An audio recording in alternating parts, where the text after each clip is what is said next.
Hello everyone, আসসালামু আলাইকুম। কেমন আছেন সবাই? আলহামদুলিল্লাহ আমি ভালো আছি।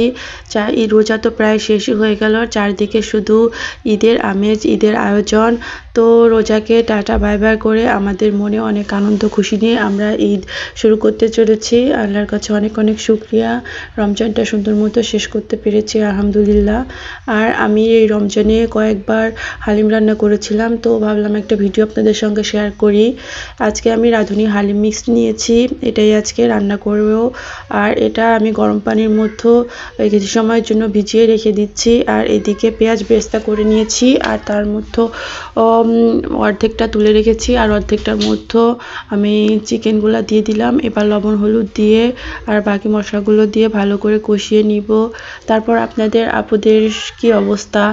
ঈদের কেনাকাটা কি সবার কমপ্লিট নাকি এখনও বাকি আছে? কেননা আজকে তো চাঁদ রাত, তো আজকে ঈদের শপিং বা কেনাকাটার লাস্ট একটা সুযোগ বা সময়। সবার ঈদ আনন্দ ঘরে ঘরে সুন্দর মতো সবাই ঈদ করতে পারে, এই দোয়া করি আল্লাহর কাছে, এই আশা রাখি যে ঈদের আনন্দ যেন সব ঘরে ঘরে পৌঁছে যায়।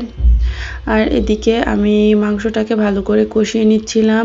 এখানে আমি কিছু কাঁচামরিচ দিয়েছি, শুকনো মরিচের গুঁড়া, আর একটু আদা রসুন বাটা দিয়েছি, আর একটু জিরা বাটা, আর লবণ হলুদ দিয়েছি। দিয়ে মাংসটাকে ভালো করে কষিয়ে নিচ্ছি। মাংস কিছু সময় কষানো হয়ে গেলে এর মধ্যে আমি রাঁধুনি হালিম মিক্সডের যে ছোট মশলার প্যাকেটটা ওটা অ্যাড করে আবারও ভালো মতো কষিয়ে নিব। আর এই পর্যায়ে দেখেন মাংসের মধ্যে কত পরিমাণে পানি ছেড়েছে। এই পানিতেই মাংসটা ভালো মতো সিদ্ধ হয়ে যাবে। আমি লো মিডিয়াম হিটে মাংসটাকে ভালো করে সিদ্ধ করার জন্য রেখে দিয়েছি। এবার আমার ঢাকনা খুলে আমি রাঁধুনি হালিম মিক্সডের মশলাটা দিয়ে আবার নাড়াচাড়া করে নিচ্ছিলাম। আর এরপরে আমি আরও কিছু সময়ের জন্য এটাকে ঢাকা দিয়ে রাখবো, আরও ভালো করে মশলাটা মাংসের মধ্যে ঢুকে যাবে আর খেতেও অনেক মজা লাগবে।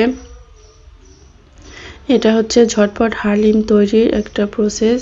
আর এরপর আমার মাংস কষানো হয়ে গিয়েছে। আমি যে হালিমটা পানির মধ্যে ভিজিয়ে রেখেছিলাম, হালিমের যে দানাগুলা ওটা অ্যাড করে দিয়েছি, আর সঙ্গে কিছুটা গরম পানি অ্যাড করে দিয়েছি। এবার ভালো মতো জাল করে নিলাম। আর এই যে দেখেন আমার হালিম রেডি হয়ে গিয়েছে। তো আপনাদের কাছে কেমন লাগলো কমেন্ট করে অবশ্যই জানাতে ভুলবেন না। সবাই ভালো থাকবেন, সুস্থ থাকবেন। সবার জন্য অনেক অনেক দোয়া ও ভালোবাসা। আমাদের জন্য সবাই দোয়া করবেন। সবাইকে ঈদ মোবারক। ঈদের অনেক অনেক শুভেচ্ছা ও ভালোবাসা রইল সবার প্রতি। আল্লাহ হাফেজ।